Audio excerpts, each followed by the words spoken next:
In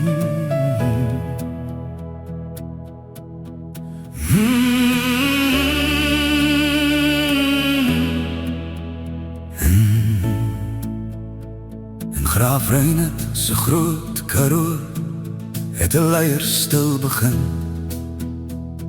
Nie woorde meer gebore nie, maar met yster in elke sin.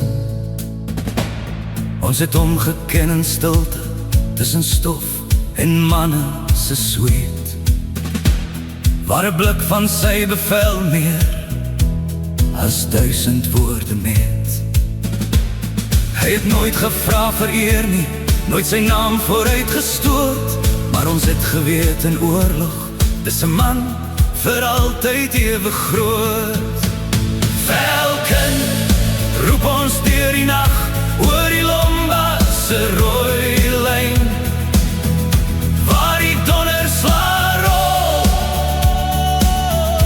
en die vyand begin kwyn. Velken lei ons deur die vuur met soldate wat ander laat beef, want 'n generaal soos jy leer 'n man hoe om te leef. 3-2 soos weerlig, waar die skaries saam beweeg. Die terrible ones van Afrika, wat geen vyand ooit kon keer. Hy het ons geleer van stilte en van slaan voor die wêreld sien, van 'n plan wat lank gebou is, voor die eerste skoot verdien.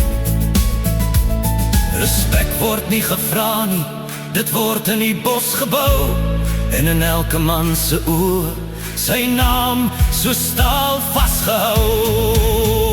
Velken roep ons deur die nag, oor die Lomba se waterlyn, waar die donderslag rol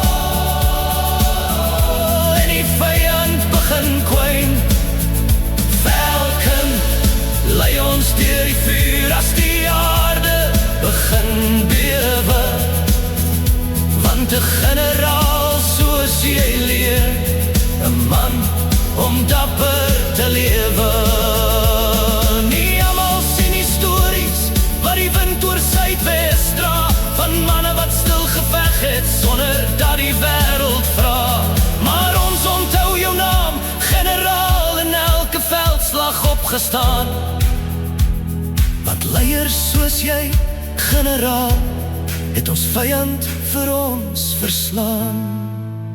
Velken oor die Lomba se lyn, waar die geskiedenis bly staan, het jy met wysheid en met vuur 'n oorwinning laat ontstaan. Velken, ons sal altyd roep jou naam in elke stryd, want 'n man soos Dion Ferreira lei vir meer as net sy tyd.